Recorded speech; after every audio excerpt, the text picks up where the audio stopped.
Bismillahirrahmanirrahim. Assalamualaikum warahmatullahi wabarakatuh. Salam sejahtera untuk kita semua. Sebelumnya perkenalkan, nama saya Arvin Munajah. Saya adalah Kepala BNN Kabupaten Bantul.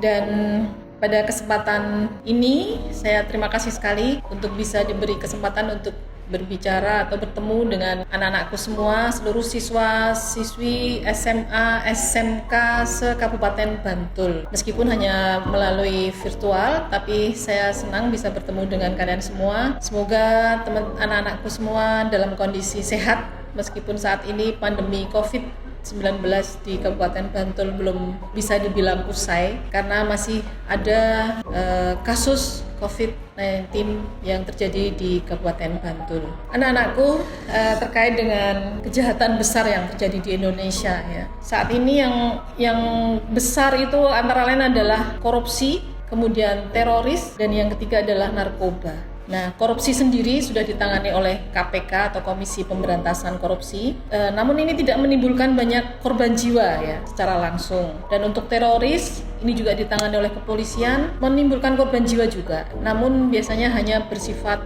lokal di wilayah tertentu seperti itu atau di area tertentu. Sedangkan narkoba ini anak-anakku semua yang menjadi perhatian khusus kita. Kelihatannya tidak menimbulkan korban jiwa, tapi sebenarnya banyak sekali warga negara kita ya, masyarakat kita yang sudah meninggal karena narkoba. Bahkan sesuai dengan data kita bisa mencapai 30-40 orang setiap harinya meninggal karena narkoba. Namun kita sering tidak melihat, tidak mendengar begitu. Tapi sebenarnya cukup banyak. Nah, narkoba ini di Indonesia sudah membentuk sebuah Badan Narkotika Nasional yang akan bekerja bersama-sama dengan Polri, dengan TNI, dengan Bea Cukai, dengan imigrasi, dengan pemerintah daerah dan juga seluruh komponen masyarakat. Karena BNN sendiri tidak akan bisa mampu menyelesaikan permasalahan narkoba ini. Bapak Presiden kita, Bapak Joko Widodo sudah menyatakan bahwa kondisi di Indonesia ini darurat narkoba. Darurat narkoba ini bisa diwujudkan atau bisa dibuktikan dengan hasil penelitian BNN bahwa di Indonesia memang angka prevalensi penyalahgunaan narkoba itu bisa mencapai 1,8%.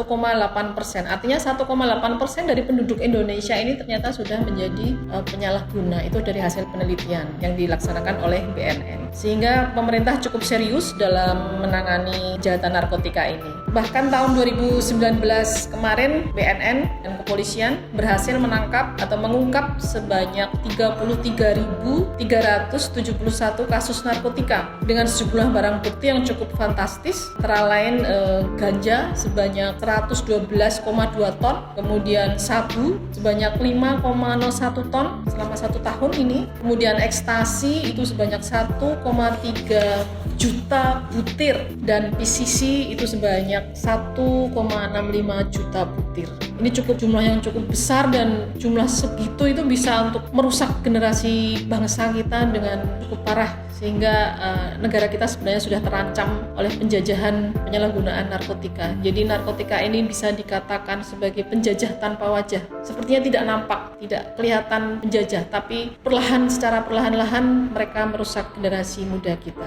Dan selama tahun 2019 ini juga sudah diamankan ya sebanyak 42.649 orang tersangka kasus narkotika. Cukup banyak. Anak-anakku, seluruh siswa-siswi SMA, SMK se-Kabupaten Bantul yang saya cintai, saya banggakan bahwa kondisi di Bantul saat ini dari data yang kita dapatkan ya dari Polda juga, bahwa Bantul ini menempati posisi kedua setelah kota Yogyakarta dalam hal jumlah kasusnya. Bahkan di tahun 2020 ini barang bukti yang berhasil kita amankan itu juga cukup bagus. Dari Polres sendiri pernah menangkap 1 kilo sabu, mengamankan 1 kilo sabu, sedangkan dari BNN belum lama ini di masa COVID dan bulan puasa kita berhasil menangkap pengedar dengan barang bukti 30 gram sabu. Itu cukup besar ya untuk wilayah Bantul, 30 gram sabu. Biasanya sabu ini akan dipecah menjadi kecil-kecil karena harganya cukup mahal. Alhamdulillah sebelum itu terjadi di wilayah Bantul kita berhasil menangkap pengedar tersebut. Kemudian kalau kita berpikir kenapa barang bukti yang besar ada di Bantul, itu mereka menyediakan barang tersebut itu pasti karena ada permintaan. Jadi ada supply pasti kan ada demand. Kalau tidak ada demand tentunya mereka tidak akan menjual. Jadi tentu saja kita berpikir bahwa pengedar itu sudah mempunyai pangsa pasar di sini. Nah, siapa pangsa pasar kita yang ada di Bantul ini? Tentu saja adalah generasi muda kita dan juga masyarakat di wilayah Bantul. Kasus penyalahgunaan narkotika di Bantul ini, bahkan di Indonesia ini yang paling banyak adalah ganja dan sabu. Dan itu dilakukan oleh pemuda dan masyarakat yang masih berusia produktif. Ya. Kalau anak-anak sekolah memang banyak kasus yang sudah ditangani itu adalah kasus psikotropika atau barang-barang narkotika. Psikotropika berbentuk pil-pil seperti itu banyak sekali di Bantul, dan itu ditangani langsung oleh Polres. Sedangkan yang kami tangani adalah khusus narkotika, ya, ada sabu, ada ganja dan sebagainya. Dan siswa-siswi SMA, SMK se-Bantul, Ibu berharap kalian semua jangan sampai mencoba, karena sekali mencoba itu akan sulit sekali untuk lepas. Mereka akan, sifat dari narkoba itu akan membuat adiksi, ketagihan. Jadi sekali mencoba dia akan terus ingin mencoba dan mencoba. Dan para pengedar itu pinter sekali. Mereka bahkan berani memberikan gratis di awal-awal.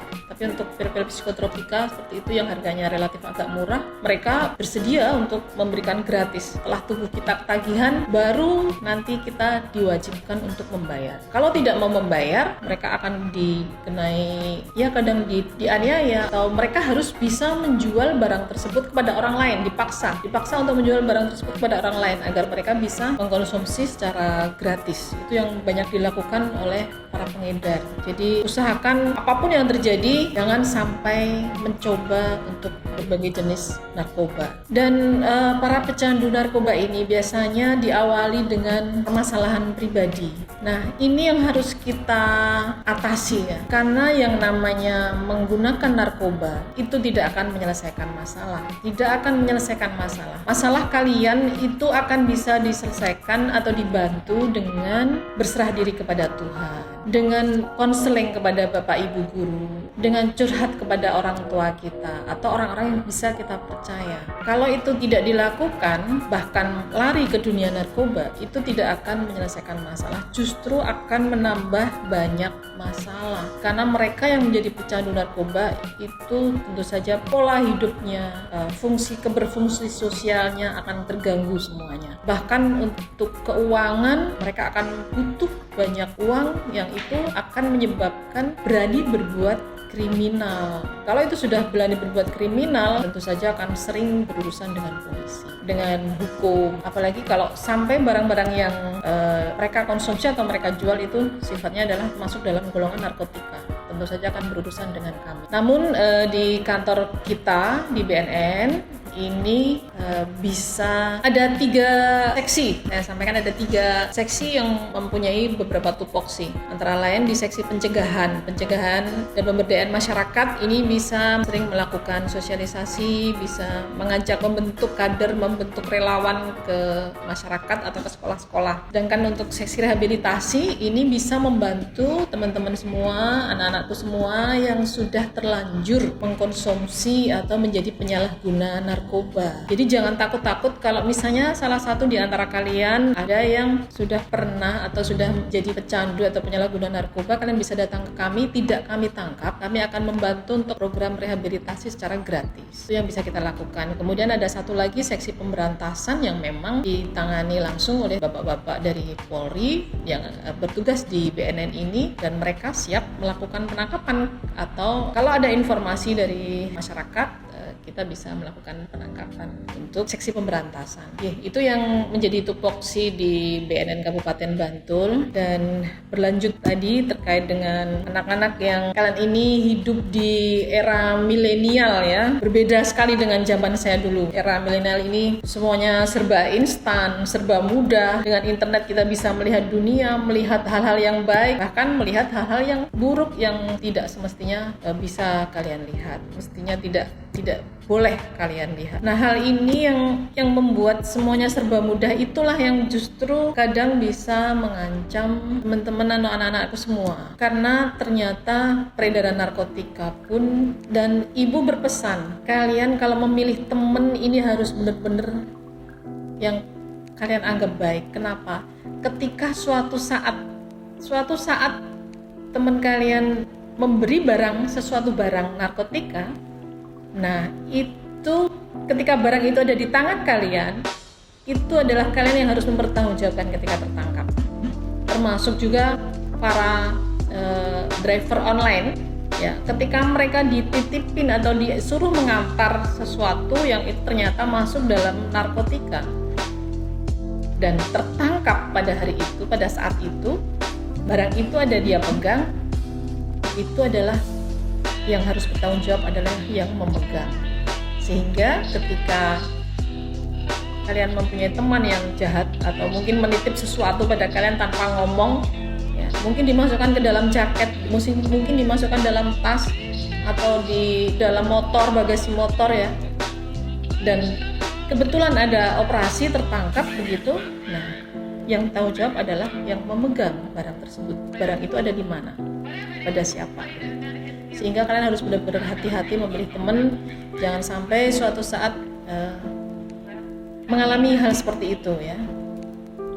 Ini yang ibu pesankan. Hidup ini adalah pilihan anak-anak. Jadi ketika hari ini kalian memilih sesuatu, mungkin tidak hanya hari ini, tidak langsung hari ini kita rasakan dampaknya, tapi beberapa tahun ke depan baru akan tampak dampaknya atau hasilnya. Jadi kalau saat ini kalian memilih untuk belajar serius, fokus, meraih masa depan, apapun itu pilihan kalian, itu suatu saat nanti kalian akan merasakan hasilnya, mengunduh hasilnya.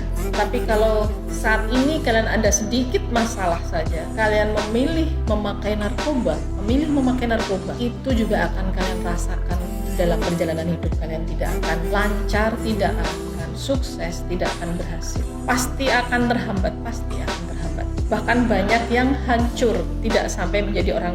Jarang ada orang yang berhasil karena mereka mengkonsumsi narkoba itu. Sangat sedikit sekali. Ibu berpesan, jangan sampai ini terjadi pada kalian. Pasti perjalanan hidup kalian akan rusak ketika narkoba masuk dalam kehidupan kalian. Yang ibu pesankan. Dan teman-teman atau anak-anakku yang merasa tidak pintar, itu jangan berkecil hati. Karena yang namanya orang sukses, orang yang berhasil, itu tidak hanya dibutuhkan orang pintar saja. Tidak cukup dengan IQ yang tinggi atau kecerdasan intelektual yang tinggi saja, tapi dibutuhkan juga kecerdasan emosional yang lebih bisa tertata, termanage dengan baik dan terkendali. Itu justru akan mampu menyumbangkan atau mendorong kita untuk menjadi orang-orang yang sukses. Jadi jangan berkecil hati karena nilainya jelek atau tidak bisa menguasai satu ilmu pengetahuan misalnya, terus pakai narkoba, atau mungkin karena diputus pacarnya saja pakai narkoba kayak gitu. Jangan sampai itu terjadi. Karena pilihan kita hari ini dengan memakai narkoba itu akan menentukan masa depan kita.